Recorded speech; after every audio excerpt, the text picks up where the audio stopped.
Good morning and welcome to grammar for good juice friends. આજે આપણે parts of સ્પીચના ત્રીજા અને સૌથી મહત્વપૂર્ણ અંગ એવા ક્રિયાપદ કે જેને અંગ્રેજીમાં આપણે કહીશું વર્બ વિશે વાત કરવાના હતા.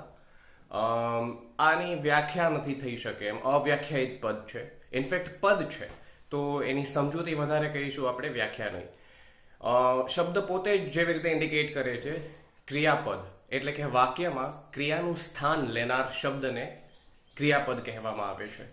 આપણે કંઈક કહી શકીએ કે it is an action word, અથવા તો it shows the state of something, એટલે કે કોઈક અવસ્થા અથવા તો કર્તા દ્વારા થતી ક્રિયા જેનાથી નિશ્ચિત થઈ શકે એવા શબ્દને શું કહેવાય? ક્રિયાપદ કહીશું આપણે.